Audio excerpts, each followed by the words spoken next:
What's up, guys? How you doing? Hey, have you ever got on a back road or a main road or an up road, a down road, side road, either road, and ever had to back out or turn around?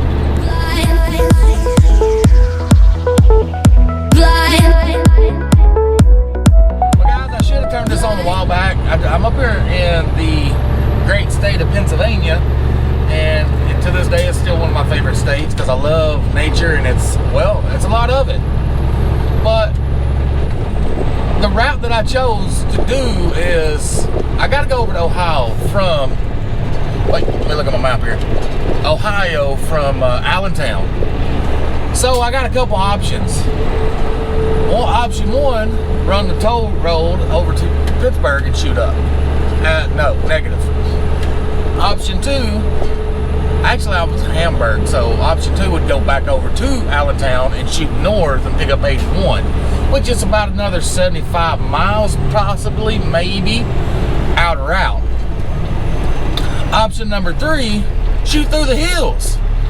Now, I'm a little skeptical and a little shy of shooting through the hills in PA, for good reason.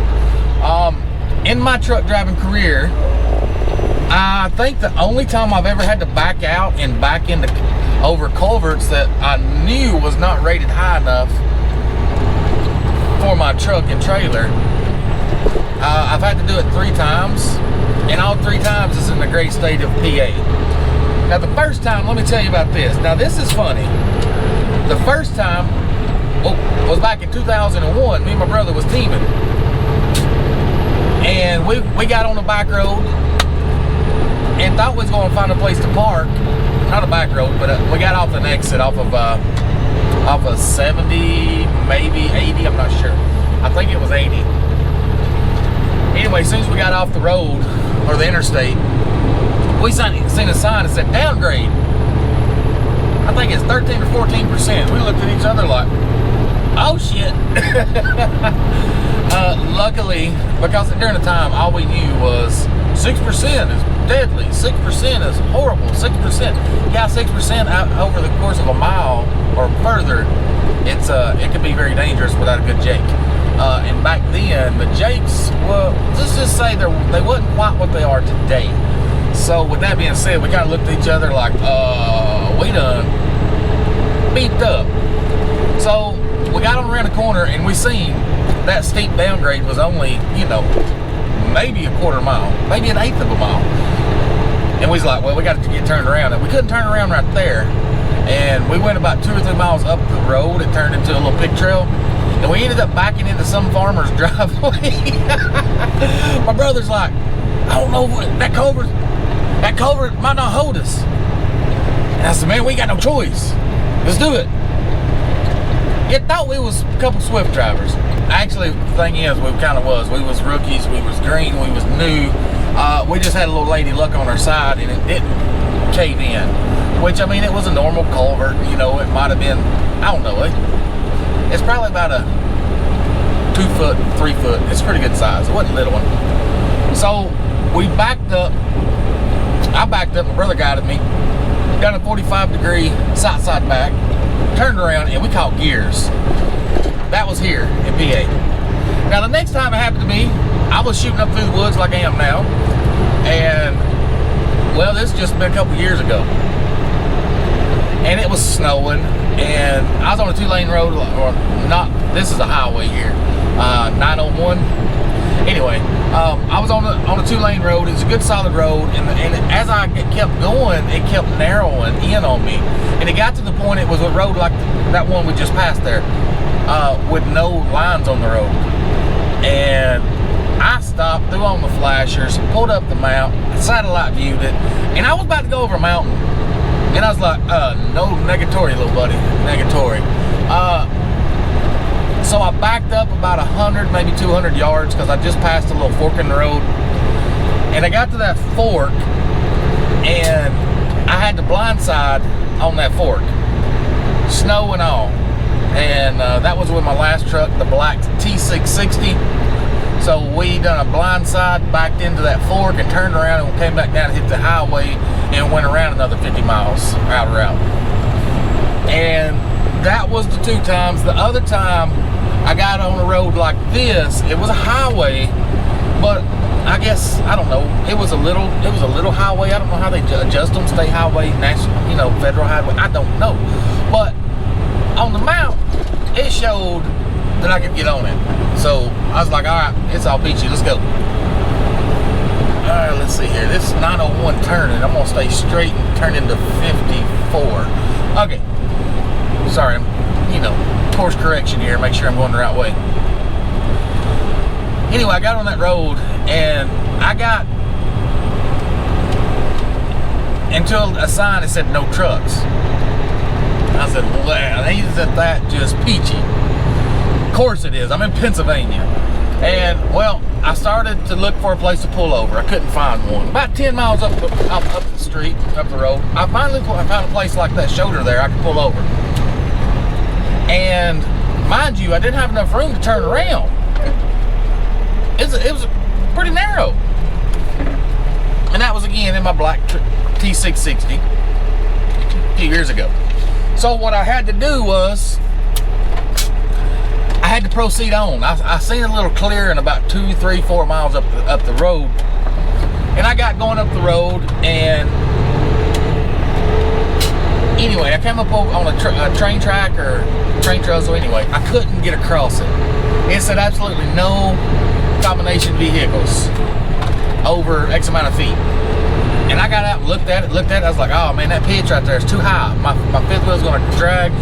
Or not my fifth wheel, but my landing gear. My landing gear is going to drag. If my landing gear happens to actually get pulled across it without braking, I'm going to tear my skirts up. So, mind you, about a half mile back, there was a little clearing that was almost big enough to turn around, but I decided to keep going to find a bigger and a better place. Well, let's just say I had to back up, well, all the way to that little clearing. And I'm surprised I didn't snap airlines, which I had rubber airlines on that truck, so that's the only reason. If I'd had the big tail, plastic airlines like I got on this one, which I need to upgrade, I would have snapped them. I had that truck, it looked like a Nike check. And I don't see how I didn't take trees out. Anyway, nonetheless, I got turned around and I went back. And I said from right then and on there, I was like, I am never, not once again, taking the back roads in PA. You gotta be very careful in PA. So, back to my options. Option 1, take the turnpike down to Pittsburgh, shoot up to 80. Option 2, go backtrack 80 miles to Allentown, shoot up and hit 80. Option 3, well, let's see if I can get here. Let's see, I gotta go straight here. Option 3 is go up through the mountains. And I've already crossed through some nice towns, some beautiful towns, a couple hills. I crossed one hill, man, it slowed Ellie Mae all the way down to 20 miles an hour. Now, mind you, I am grossed out. I'm right there on the 80K mark. Probably, to be honest, probably over a little bit. But, you know, it's Sunday. Hopefully this goes locked down. If that's not the case, hopefully my pre-pass will just put me on through it. If that's not the case, maybe I'm within 400 pounds over because I do have a tri-pack. So with that being said, I got to looking, and I pulled up Apple Maps, looked at the maps. I pulled up Google Maps, looked up the maps, and looked at this road right here. See those trucks over there? Bear in mind, I'll tell you why in a minute. And then I thought, well, let's look on Trucker Path. They have a truck routing GPS on Trucker Path. So mind you, I don't keep a GPS in here other than my phone. I don't even keep a map anymore because I really don't need it. I ain't needed one in years, so the last one I had, when I cleaned out my truck, I just took it out, sitting at home. So what I did is I found the GPS trucker route on Trucker Path, and it was showing the same path that I'm going on now. It's like 901 up to 54. And it was the shortest route. It was actually shorter to go this way than it is to go down down the turnpike to Pittsburgh. I'm pretty sure those turnpikes and all the toll roads are got in cahoots, and they always want to route you through there because they always want you to pay. So I'm not going to pay. It's too much. If it's 10, 20 bucks, yeah. But it's not. It's not that cheap. So I looked at all 3 mounts, then went to satellite view and went through the whole course of direction to make sure it looked trucker friendly. And what I'm looking for on trucker friendly is 2 lanes like this, you know, or 4 lanes or 3 lanes. I'm also looking for truck stops, which Trucker Path had a couple of truck stops along the way. And I'm looking for the areas that big trucks are at, like that place back there. I'm pretty sure I seen that on the map. And I was like, oh, okay, well, if trucks are there, that means I can go. You know, it's just a lot of work when you're in Pennsylvania to make sure you're going to travel the road that you can drive on. Here's another hill. I'm 20 miles an hour right now. 20 miles an hour. And Ellie Mae's 500 horse, 1850 on the torque, and they're dragging her down. Yeah, they're dragging her down. So PA is not trucker friendly when you want to shoot through the woods. You better have your trucker GPS. You better have a trucker GPS or know what you're doing. You know, and what I mean by know what you're doing is satellite image the route and make sure there's places that's truck friendly. Make sure you see trucks parked on at little truck stops, at stores, and warehouses, or what have you. Just look for signs of trucks. And also, you'll also see trucks en route. Satellite images, look for a truck on the road. If you see a 53-foot truck on the road, chances are you can go that way. But anyway, guys, I thought I'd share that little story. I thought it was fun. I should have turned this on a long time ago and captured all the beautiful towns that I went through, but I didn't. So, mind you, I'm sorry. My apologies. But if I'm almost up here to 80, so if I get up here to 80 and I go through another little small town, it's a historic town, I will kick it back on. But if not, you know, hey guys, y'all got to think how to rise, and winners never quit, and quitters never win. See you, bye. Here's one of those little areas. I love these little old towns, these old houses. They're just gorgeous, man. They got a lot of history. I don't know what they call them. I don't know if these are bungalows or I don't know, but I love these old towns. I love these old houses. They're just, you know, history rich. There's a drive-in. Nice. Warm out too.